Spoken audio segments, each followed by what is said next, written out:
Thank you.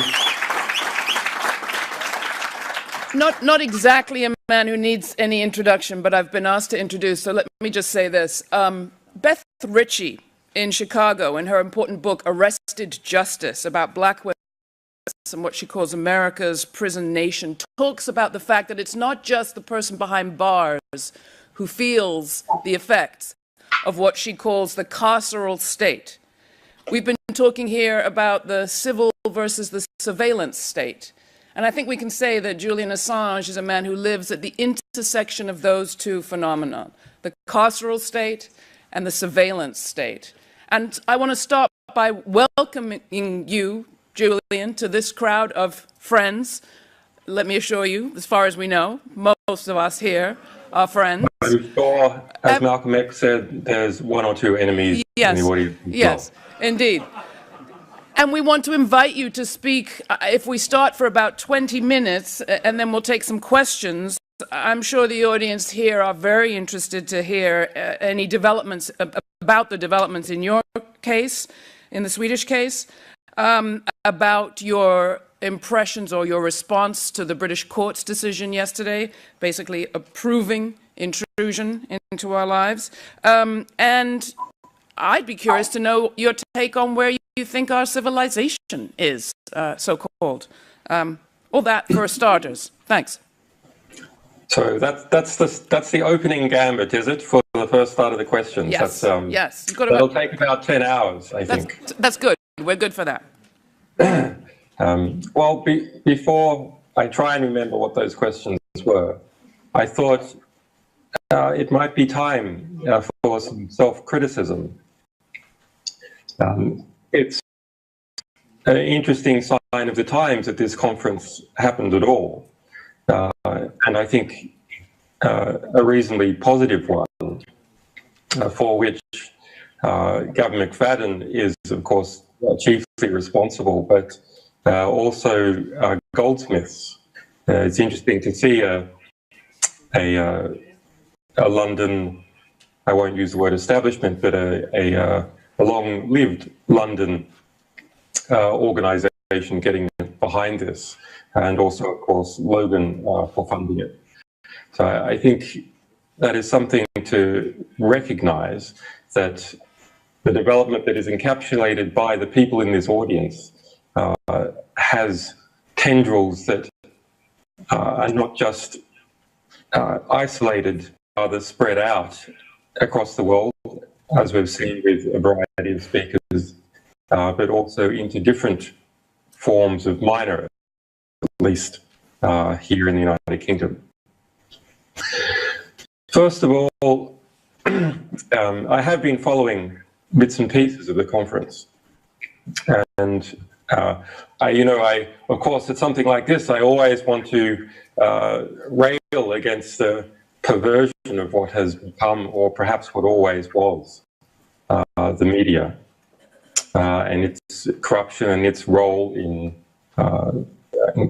producing wars and many inequalities. But John Peel just said that so well. I have no need to touch the subject at all, although I'm sure we'll come back a little bit. And similarly, Jake and our last speaker have gone into some of the technical details in a really excellent fashion. So I'll try and avoid most of those. But let's look about who is probably not in this audience. And I'm interested to see what we can make of the most persecuted members of our society and who we might think they are. So we know for sure there's one group that is not in this audience, and that is prisoners. And prisoners are persecuted, the most unrepresented group in society, because they cannot speak, they do not have access, as we all love to talk about, social media. They don't have access in an output sense to any media at all. But there's another group that could be here that probably isn't. I'm interested in how many Muslim journalists are in the audience. Can you raise your hands? We have one, I think. Is that right? 2, 3. Not enough. Okay, well, that's pleasing to see that there's at least one. But it is, in fact, in this country, in England, and in Western Europe more broadly, Muslims are the most persecuted group. And we've all spoken about, this conference has heard a lot about the mass surveillance institution, the transnational mass surveillance state that has developed in the Anglo-Saxon sphere. But in England, it is also coupled with something called Protect, which is a broad spectrum effort to recreate the equivalent of the Stasi here in this country, compelling doctors and nurses to become informers, incentives at educational institutions for informers, creating mechanisms for different state agencies to work together and to create a connection between different institutions here in the UK to inform and work out how to best spy on the Muslim population in this country. Now, white people who are not Muslims don't have too much sympathy with what is happening to the Muslim population. And there's an obvious reason for that, because it is within the Muslim population that, yes, there are Islamic extremists who commit acts of terrorism. Within the Muslim population, just as we are within the white population, or within the broader Anglo-Saxon population. And what is done to that Muslim population is a travesty for the human population, just in absolute terms. But if we think about our own self-image, those of us who are not Muslims, soon enough, that will come to bite us, and in fact has. For example, the EU extradition warrant, which extradites people without them even being charged, which is the technical mechanism which has kept me detained without charge in this country for 4 years, came about on the back of 9/11, saying that that would be the mechanism that you could use to extradite people quickly in Europe without even bothering to charge them or to present any evidence. And did you all complain about at the time that it was proposed? Well, probably not, because most people thought that is something that would just affect a portion of the Muslim population in this country.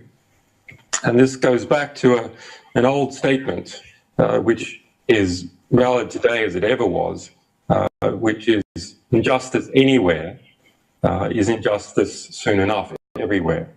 And if we allow seeds of injustice to grow in one part of the population, soon enough they'll be used to attack the rest. And I'd like you a thought experiment. With a mass surveillance state that has developed, but has in fact been developing since the 1950s, if there was no Islamic,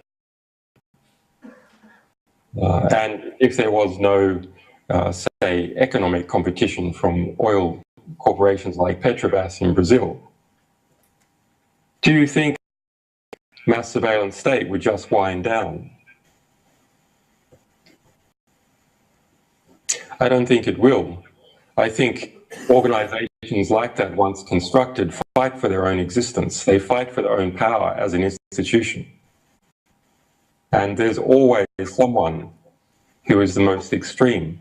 Even if you throw a party with your 20 best, who is the most irritating and the most annoying, the person who is least sympathetic to your interests, even though they may be sympathetic compared to the rest of the world. Similarly here, even in this room, there's someone who is least sympathetic, even though we think that they are broadly aligned. And it is that who can be picked on by those people who say that they are protecting you. And that business of taking individuals and positing them as threats is called securitization. And it is securitization which has allowed the National Security Agency, the CIA, and many similar institutions to grow almost unchecked. If we go back to the intervention in Libya in 2011, we couldn't say that Libya posed an extreme threat to the world. It doesn't seem that Libya posed any significant, in fact, any at all, threat to NATO countries or to the West more broadly. And yet the CIA became heavily involved in Libya, as did the NSA, as did GCHQ, as did MI6, and as did the French intelligence services. And yes, part of that was about pressure for expansionist activities to grab hold of Libya's oil. In fact, revealed in secret deals between the Libyan opposition and the French government for France. But I look at it another way, which is understanding the basis of institutional existence. What is the purpose of the National Security Agency?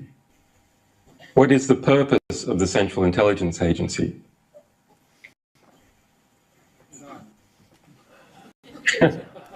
They have a purpose, which is to maximize their own power. That's it. That is their purpose. And to achieve that purpose, they need resources and political support. And so they try and shake down those people who have resources and who have political support. And they do it in two ways. One, by saying to the establishment, we can protect you. There are people who are after you. There is a risk, and we can protect you from that risk. And if you don't fund, you don't give us money and political support, there is a risk you, your friends, and your children may die. There is a risk that your assets in different countries are stolen from you. And the other is to appeal to greed and ambition, that there are new assets that you can acquire, there are new allies that you can acquire, an expansionist ideal. So that broadly the business of securitization and empire. And the National Security Agency, in justifying its own existence, as does the Central Intelligence Agency, appeal to those two factors, securitization and empire, or expansion. And if we did not have a Muslim extremist threat, those organizations won't go away. They will simply roll over to target the person who is the next most annoying to those who are able to garnish tax funds or otherwise provide them with political economic support. And I think the case of Libya is an example where we see, yes, there was the empirical trend, the desire to go after Libya's resources. And yes, Libya and Colonel Gaddafi have been an ideological irritant to Western powers for some 30 years, but nothing significant. But the CIA and the Air Force and special services had to justify their own existence. Have to justify their own existence every month. They have to be busy doing something all the time. So I think we should just recognize that in relation to what is normally used as the excuse for these agencies to violate laws, or to expand laws to their liking, and to garnish resources. That as soon as one element disappears, the attacks on another one will start. Okay. The next point of self-criticism. We have During this conference, there's been a lot of talk about how powerful the National Security Agency is, and GPHQ and so on, how sophisticated their technology is, how dangerous it is across space, how dangerous it is to every single type of person, how dangerous it is across time. And part of what is going on there, it is correct to assess and analyze these institutions, but part of what is going on is that people like me and Jacob Appelbaum, we are securitizing Western foreign policy and Western intelligence agencies. We are saying, support us, because these organizations are a threat to you. They are a threat to the nature of society. And yes, it is true that they are a threat, but nonetheless, in order to encourage people to understand what we see, we are telling you all the different ways in which they're dangerous and fearful objects. And in some ways, that is doing their work for them. It is making this audience paranoid and scared and thinking that they have an incredibly high wall of understanding to climb before they can do anything meaningful. And a few years ago, I worked on a collection of US counterinsurgency policy manuals, secret policy manuals, and also from the United Kingdom and India and a couple of other countries. But looking at the most important US manual on what is called unconventional warfare, it spoke about the use of secrecy by what it called insurgent groups, for example, such as the IRA. And one of the techniques of suppressing insurgencies is to instill paranoia and fear into an insurgent group. Because the reduction in communications efficiency in that group paralyzes it and slows it down. And it ceases to become an effective fighting force when it does so. Now, there are ways of dealing with this which are known in theory for insurgents. One, of course, is to assess the true risks and opportunities of the situation, and to never speak about risks without speaking about the balance in opportunity. The other, which is an approach taken by the IRA and Sinn Féin, is to compartmentalize those sections of a resistance or an insurgency, or we might just say society, which need to be in the business of secrecy, concealing plans and intentions, and those parts which can take advantage of the efficiencies of openness. And that broadly corresponds to the IRA split. A political organization with political defenses and a paramilitary organization with secrecy as one of its defenses. So let us not think that the only way to be effective is to simply be secretive. We must balance the opportunities with the risks, but also understand that political defense and the speed of openness is another way of getting things done. But organizations like the National Security Agency, in surveilling others, what is the sort of the practical purpose? I've spoken about what the institutional purpose is, but what is the practical purpose?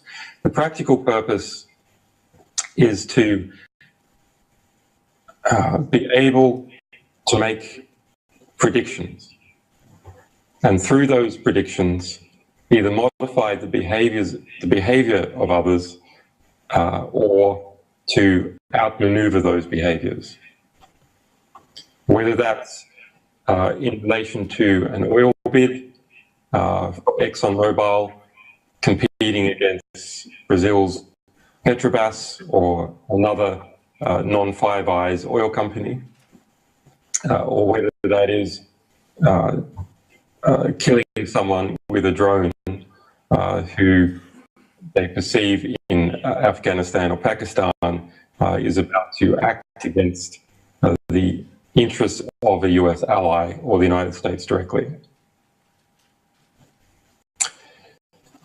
Secrecy slows an organization down. And slowing an organization down means there's greater time to prepare a response. And in my work, of course, we use both extensive secrecy, but also when it is required, and openness when we can use it. And I give you an example which infuriates my staff, but it is if you perceive that your communications or discussions or plans or some aspect of them may be known to an adversary who may attempt to check your decisions once made, then the time between decision and action should be extremely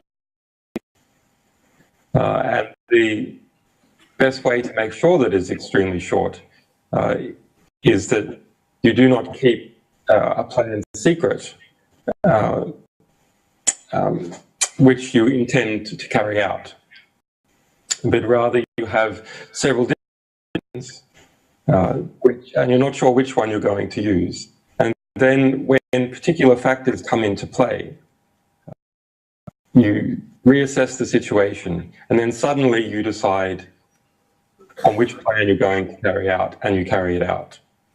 And you keep this decision-action loop as short as possible. And this is a technique that I used, for example, when I flew into the United States in early April 2010 to present collateral murder within the US. Even though at that time I had already acquired all the US State Department cables, and there was a risk that was known to the United States and a lot of other material as well. And of course, we had been publishing various things back since 2007. But it was my understanding that by making that plan quickly, by preparing for that plan to some degree in secret in Iceland, and by having a political defense, which was presenting that material at the National Press Club, which was expecting me and which was advertised, that the large organization, well, the Pentagon and Central Intelligence Agency as large bureaucratic organizations which would need political clearance to launch an attack on me in the US Press Club, would simply move too slowly. Whereas if that plan had taken a month to carry out, the ability for those agencies to observe, understand, acquire clearances and the necessary resources to deploy in order to act against me would take too long. Similarly, when we were involved in exfiltrating Edward Snowden from Hong Kong to a place of asylum and conducting all the necessary logistical and diplomatic arrangements for that, we proceeded, yes, with great secrecy in our communications. On the other hand, also very quickly, and understanding that it was this speed of action as a small group compared to bureaucratic concern like the National Security Agency that gave us an edge. And I think that is something to be optimistic about, that while the technology, in theory, that the National Security Agency has, can, yes, is being used to surveil everyone's internet communications. The ability of those organizations to understand what they are seeing, create a plan of action, get the necessary political clearances to employ that plan if you have a political sense, and to do it without cocking it up is actually pretty low. In some ways, the bigger and more secretive these organizations get, the more incompetent and useless they become. And I was heartened to hear Cy Hirsch speaking on how useless the National Security Agency is as an effective organization. In the debates about Edward Snowden's and the 215 US domestic call data acquisition program, the collection of all US call records in the United States. Let's remember that finally it came out that the National Security, with that program over the course of almost 8 years, had stopped or had possibly stopped what they said was one terrorist plot. Just one. That's a reality that there is Islamic extremism. It's a reality that there are all sorts of terrorist plots, most of them extremely mundane or produced by jokes or set up by informers. But really, 300 million people in the United States over that period of time, all sorts of people, and there was just one, or not even half a terrorist plot that the United States, the US National Security Agency was able to stop, despite this mass global surveillance system, which has now penetrated 70% of all mobile telephone networks, and where every single one of you is a subject of it because you have been using Google or various aspects of the internet. So I find that extremely hopeful. We should understand that while we are dealing with technology that in some senses seems like it is from another world, and that it encapsulates most of the world, on the other hand, we are also dealing with the institutions of human beings and secrecy. And an institution of human beings that exists in secret is an incompetent and corrupt organization, and increasingly corrupt. If you look at what's happening in the US military procurement sector, what happened to General Alexander as soon as he finished his tenure as National Security Agency chief? Well, of course, he started up a company, a consulting company, to use his connections with the National Security Agency, i.e. to not be part of an open market, but to use insider connection. And that happens across the board. And it has increased tremendously from 10 National Security Agency contractors about 13 years ago to more than 1,000 now.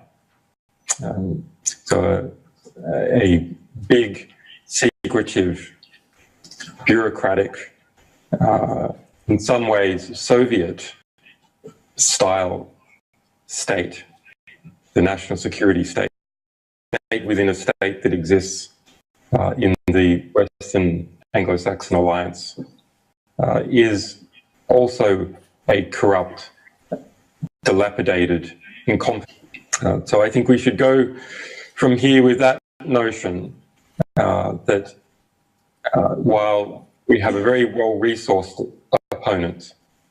We also have an opponent that is in many respects absolutely hopeless, and hopeless in many of the large military apparatus in the Soviet Union shortly before its fall was also hopeless.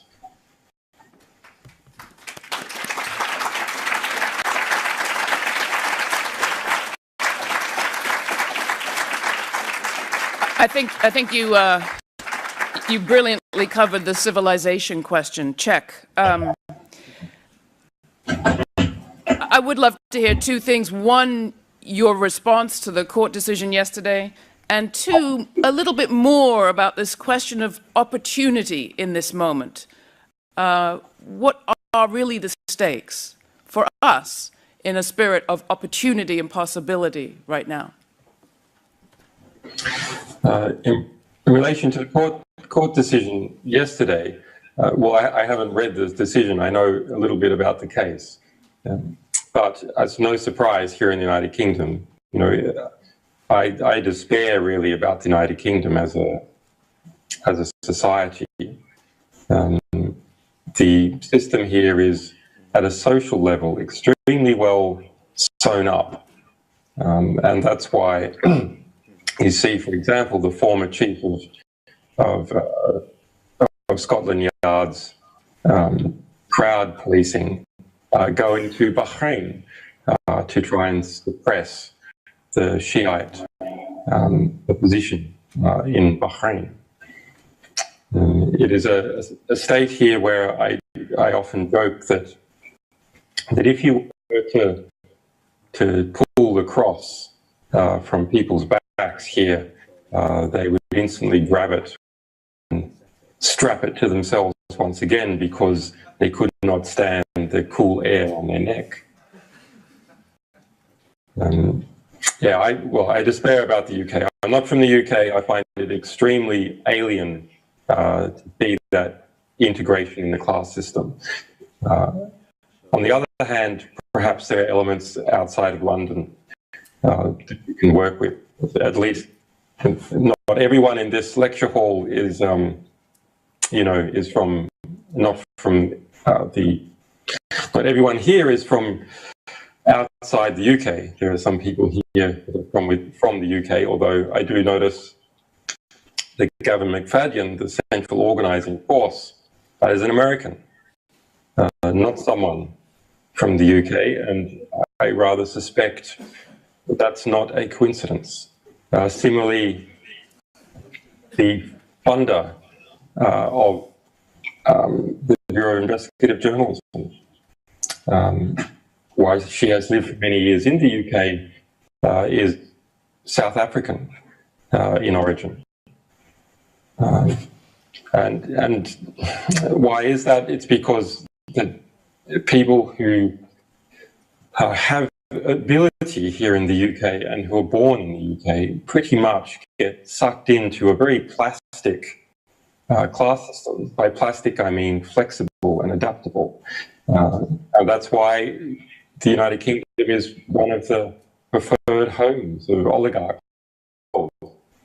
because of that plasticity, and because the UK is set up for a class system where you can achieve significant comfort with a significant amount of money or power, that the doors will open for you and envelop you and pull you in.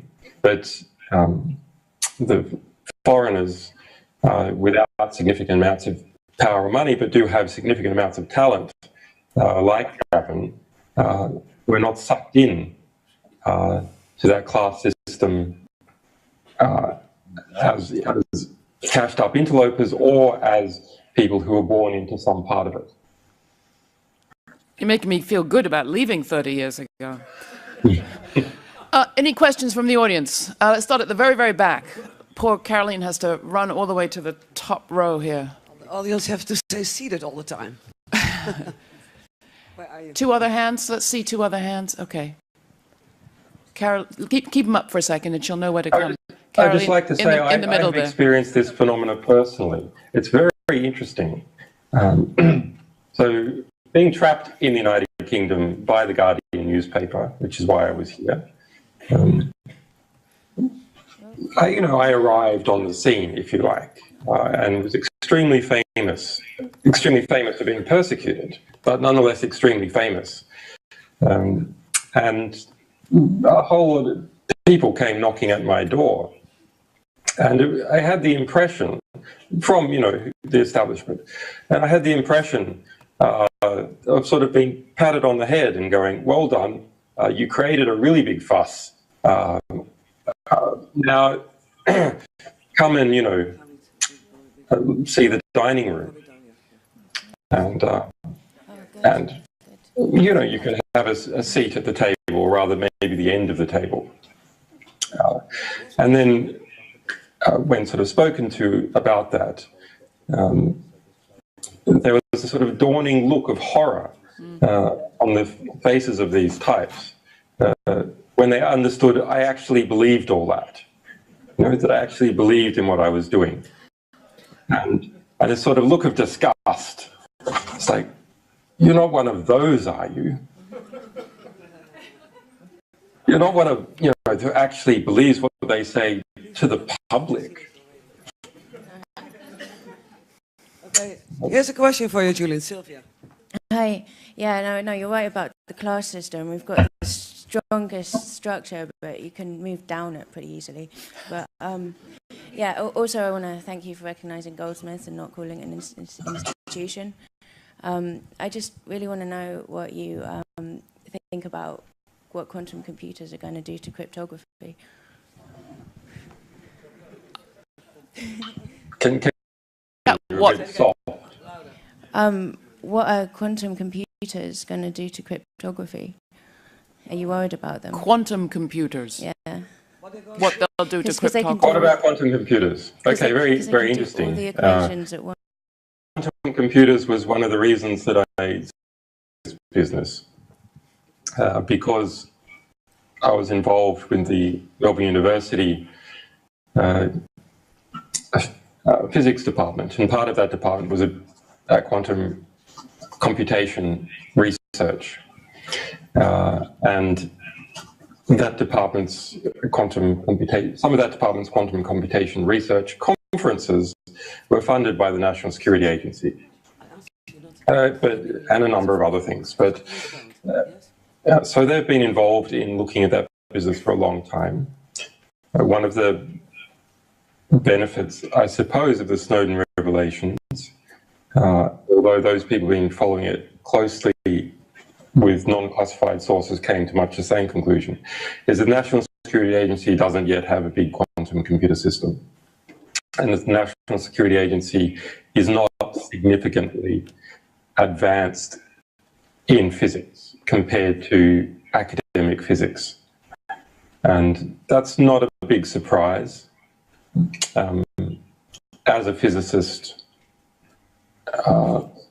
do you really want to work for a secretive bureaucratic organization like that? You might see the 60 Minutes episode that General Alexander did, showing inside the National Security Agency for the first time. What a horrible place. It looked like that building was constructed in the 1980s. It has extremely nasty floor tiles, low ceilings, and no open windows. Can you imagine working in something like that? But this is not a place where those people who have either opportunity or morality would choose to work. And so they don't have the same edge that they might have had in the Cold War, when the ideological alliances were a bit better and the proportionate funding was also better. But the threat of quantum computation is going back in time and decrypting materials in 10 years' time that you're making now. That's the real threat of quantum computation. And I think that is a threat. The National Security Agency's policies have it recording all encrypted telecommunications permanently. They don't throw that away. If you make a communication which is encrypted, they keep it. And the reason that they keep it is because there may be some cryptographic breakthrough later on that will destroy that cryptographic system. or they may get hold of your keys that you use to make the message. Use forward secrecy, which is implemented in some of the better protocols like OTR. That going back in time factor cannot be done. But decrypting public key cryptography systems by quantum computers 10 years in the future, but going back in time to what you're doing now, yes, that's a possibility. It'll be interesting to think whether that creates so many opportunities in terms of decrypting existing telecommunications that what you are doing now is a priority or not. I think what you're doing now will not be a priority in 10 years' time, but what you're doing in 10 years' time might be of interest, and what you were doing now might be something that could be used to blackmail you in 10 years' time.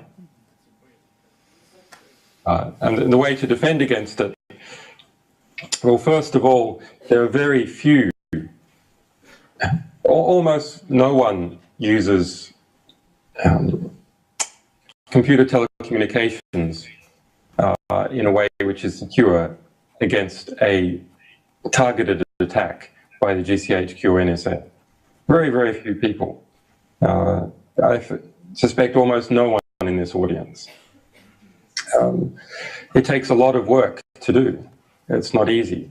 And for that reason, I think the best forms of security, yes, you've got to have this layer of, you've got to have a layer of encryption in order to, to not be subject to bulk surveillance, which is easy.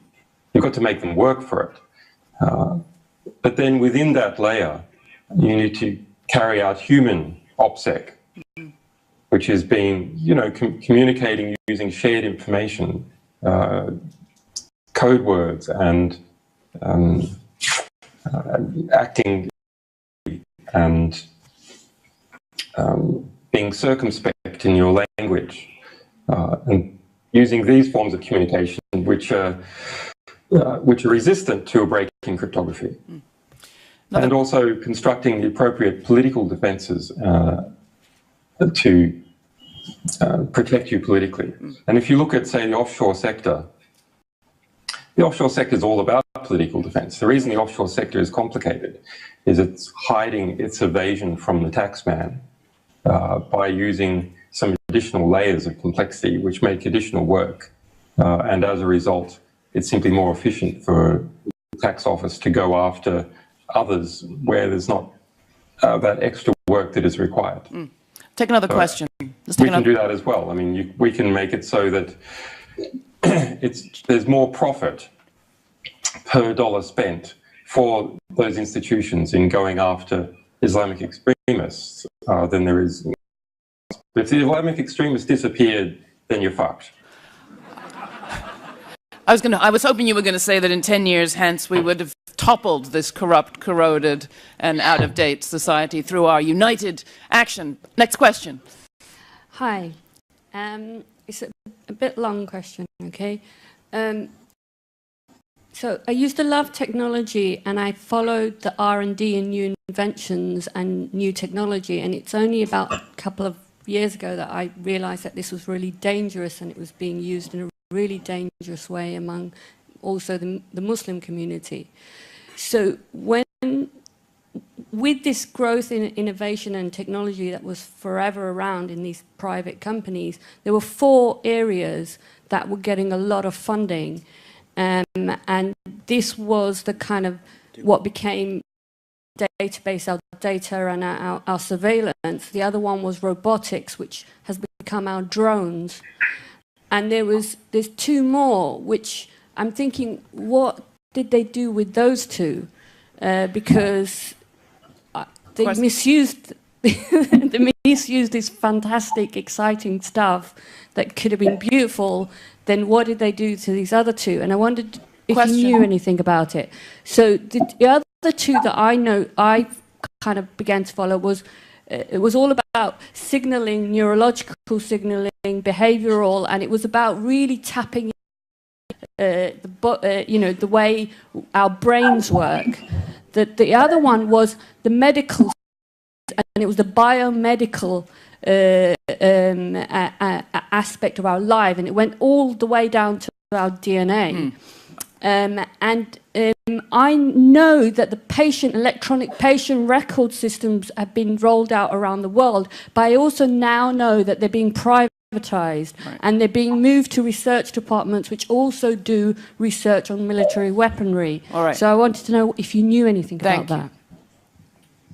I didn't hear any of that. Okay.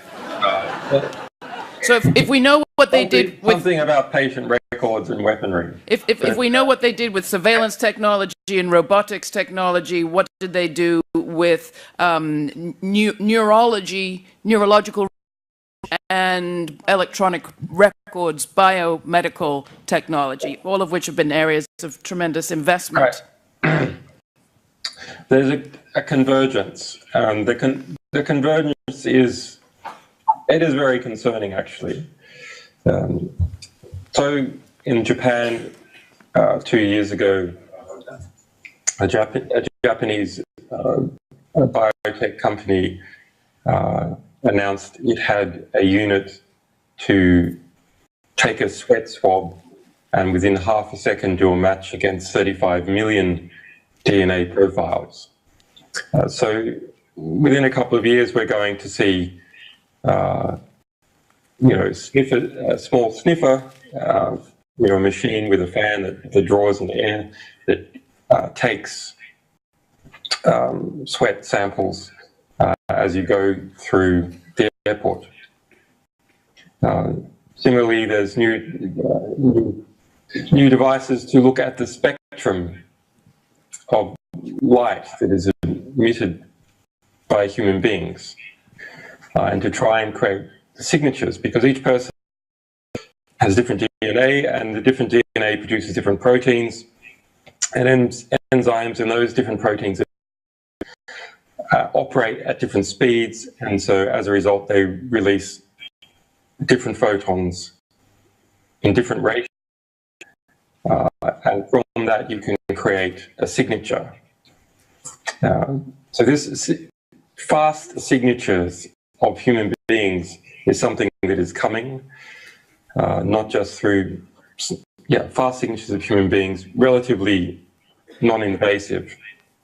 And once that happens, it'll be everywhere.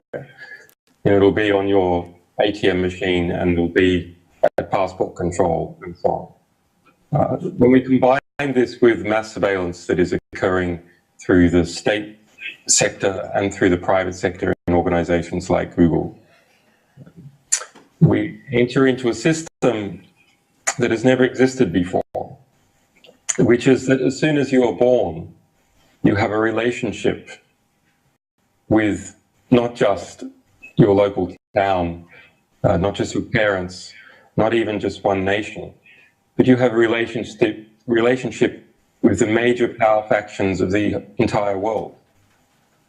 And you are then encapsulated in your path through your personal history by that relationship.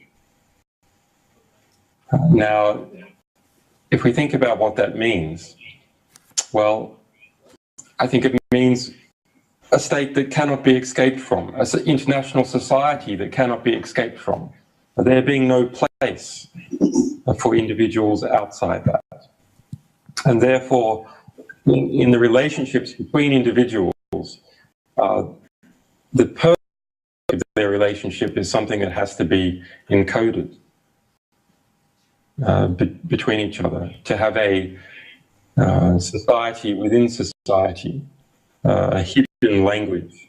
And you can see that use of hidden languages in very cloistered and confined societies, conformist societies. And no doubt something like that is happening in North Korea. It happens in small island societies where there's no ability to escape the social surveillance. It happened at various times in the Soviet Union.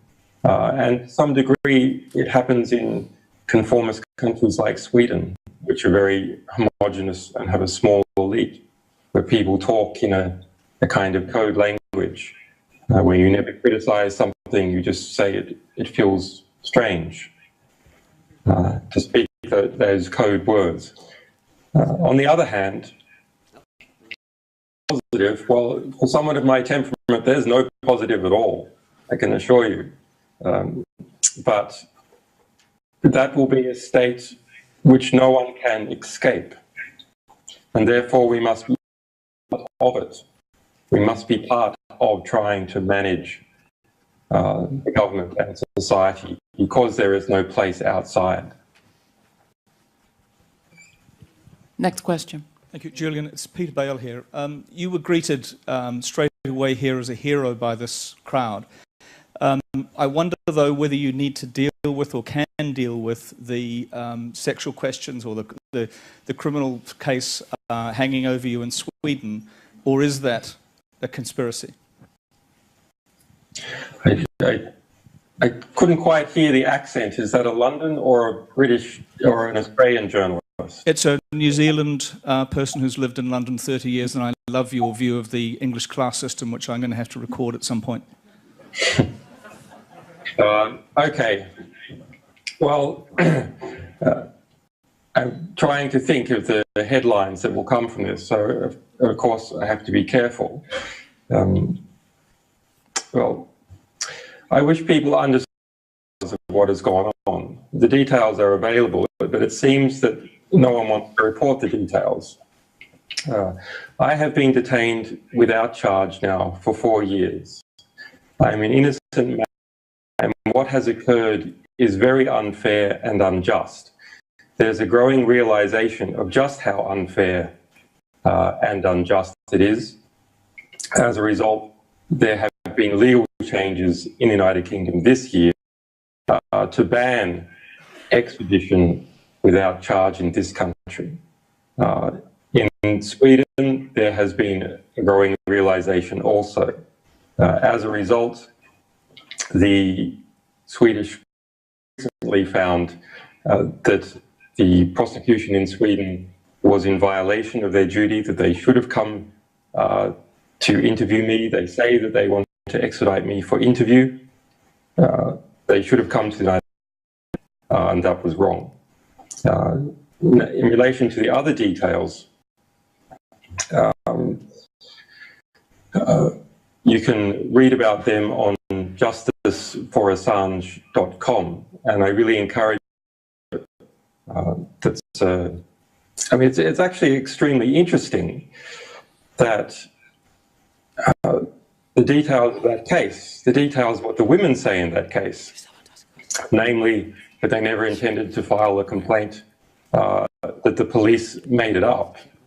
Why aren't those details reported here in the United Kingdom? It's incredible. That's a great story. Similarly, it's a great story that the FBI's informer, star informer against WikiLeaks, has been convicted, put in jail in Iceland for fabricating messages from me, has been convicted of sexually assaulting a minor, and is on trial for the sexual assault of 11 other minors. Did you hear about that in the London press? Did you hear about how the FBI uses people like that in Europe? Did you hear about the criminal case that we filed against the FBI in Denmark that is on foot? Did you hear about the criminal case that we filed in Sweden against Swedish intelligence that is on foot? Did you hear about the criminal case that we filed against the US military in Germany? Did you hear about that? Did you hear about how the Department of Justice on the May submitted to US federal court its proceedings against me and WikiLeaks active, ongoing and pending prosecution? Did you hear about that in London? No, you didn't hear about it. Why didn't you hear about it in London?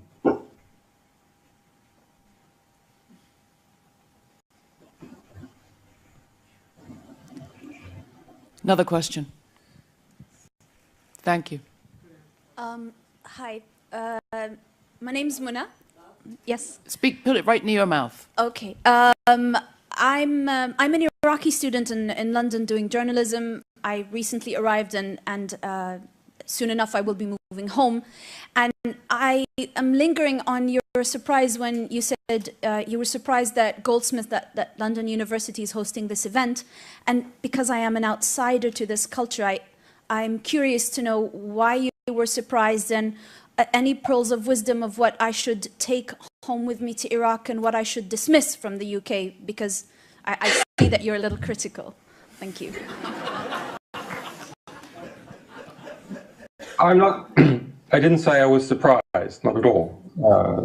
I am heartened that Goldsmith has done something that is intellectually interesting.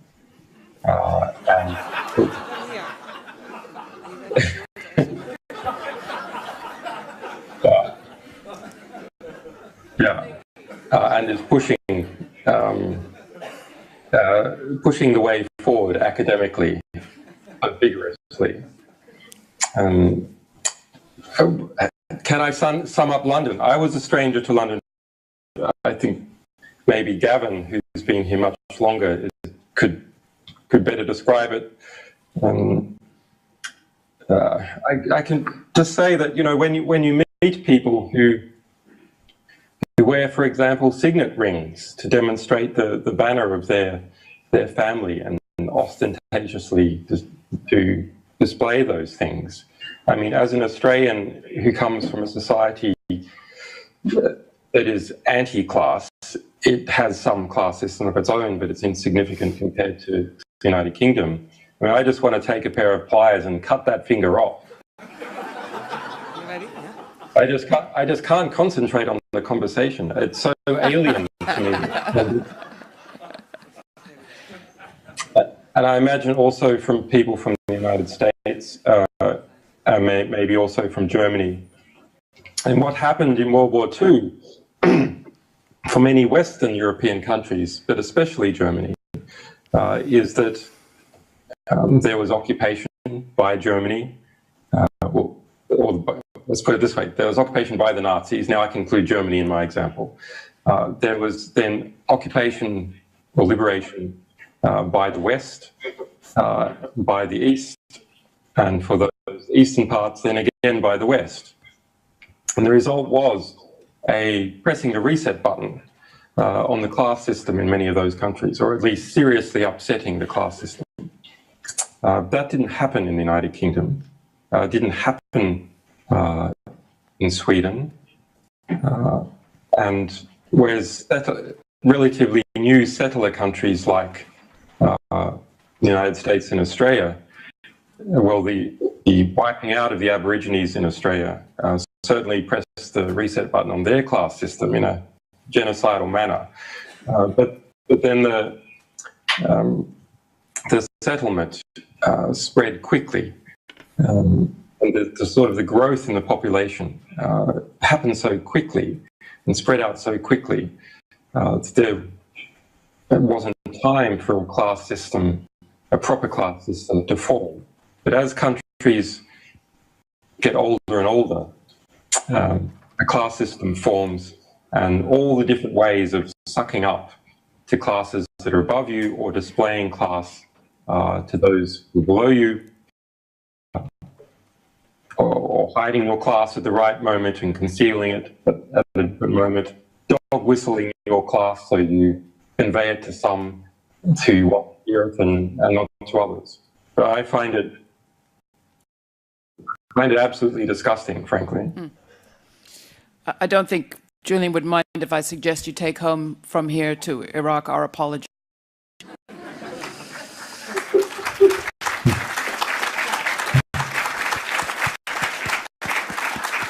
Next question. Hi, Julian. Thanks so much for speaking to us. You said earlier that the Guardian newspaper... Microphone to your mouth, right up there, yeah. There you go. You said earlier that the Guardian newspaper had trapped you in the UK. Can you please... How do they trap you? Thank you. Oh, and... Oh, and I'm from The Guardian, so I'm a Muslim journalist from The Guardian. Can this moderator repeat that question? The questioner is from The Guardian, and she wanted you to on your comment that it was The Guardian that trapped you here in the UK. Sure. The Guardian was one of our partners. I've worked with various journalists at The Guardian since 2007. Our first front page produced by our material in The Guardian was in 2007. But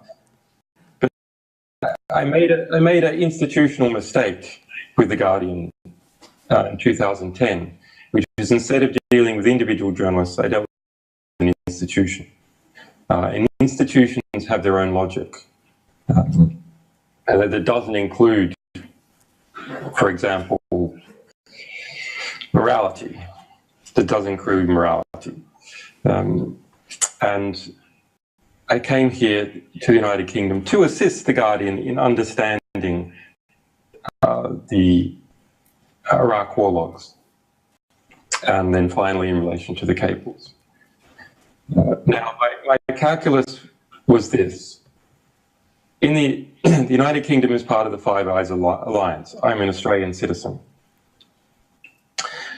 Regardless of what else might happen, I would not be kidnapped from the United Kingdom by US services. There was a lot of talk in the US about kidnapping our staff. There's even a bill was placed before Congress to declare our staff enemy combatants and myself to be kidnapped at will or to be killed at will by the US military. I knew that would not happen in the United Kingdom. However, of course, there is the legal system, and things would progress through the legal system, and the legal system, like all, is susceptible to political and societal pressure. But I had so I thought, one newspaper, a decent-sized newspaper in the United Kingdom, in my corner in relation to this.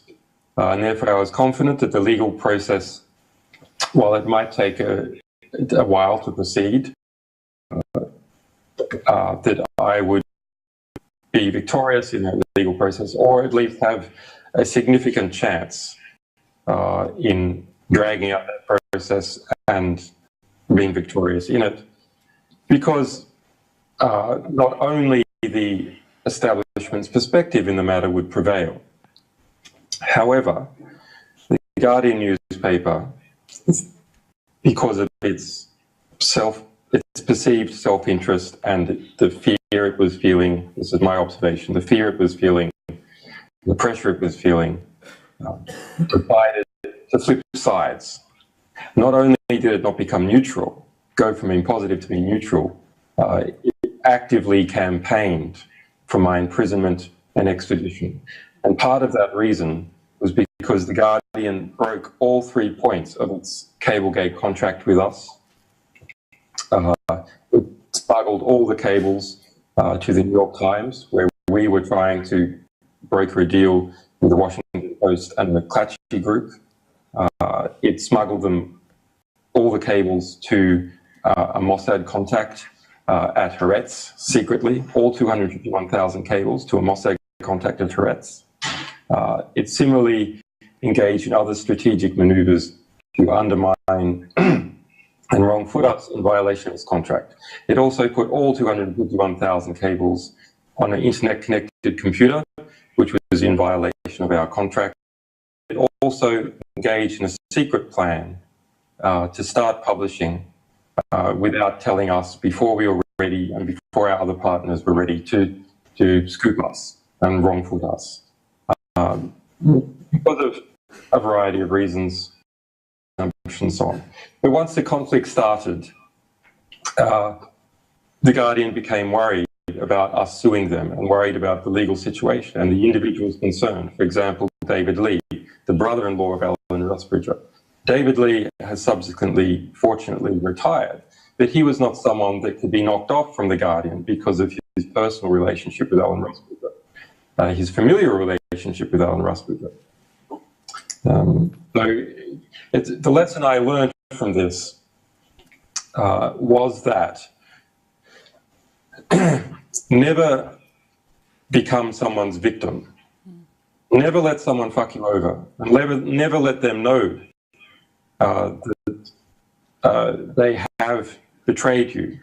In this case, in a contractual sense. David Lee even wrote the decryption password to all 251,000 cables and put it in the Guardian book, which the Guardian still sells. Never allow someone to do that. And the reason is simple.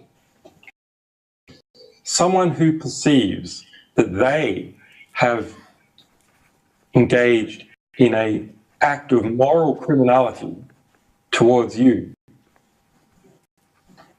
then is very highly motivated to do everything possible to destroy you before natural justice can be engaged. So if someone, basically, you can sum it up, murderers will murder to cover up murder. And having murdered once will murder again. And having murdered twice will murder 3 times, and so on. There's greater and greater motivation to do the wrong thing when someone has already done the wrong thing, to cover up their previous position. And in this particular case, I, the WikiLeaks, were the moral witnesses to the immoral and illegal in terms of contract law, what the Guardian did, and those key figures in the Guardian. So in order to prevent a lawsuit, in order to prevent a reputational assault, the Guardian did to have me imprisoned and extradited, and to undermine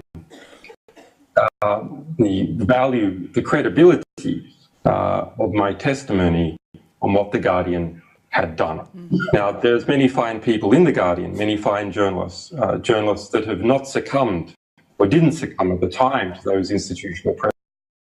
But nonetheless, there were key figures like David Lee, the brother-in-law of the editor, who was obsessed in pushing this line. He is fortunately gone now. I worked with him on something else, but you know, it's one of these things where a leadership position might change a bit, but you still have this horrible middle layer of stucks in an institution that are sucking up to what they perceive the leadership's desires to be. These occasional nasty, ridiculous, quite frankly, stories coming out of the Guardian in order to preserve what they think is their reputation in this inter-organizational reputational conflict. That's it for questions. I want to just end with remarking that you are spending your 3rd Christmas coming up under no charges, interned without trial, they call it in Northern Ireland. What do you want for Christmas? What about it? No, what do you want for Christmas? Well, I have a seven-story chimney.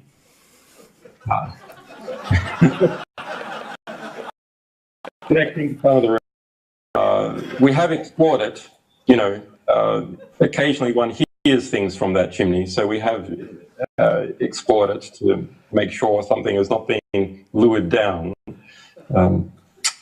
What do I want? I think what I want is not really important. I think the goal has always been education, and that has always been the enemy of mankind, and always been the enemy of individuals, is when people are ignorant and uninformed, they act in a stupid way.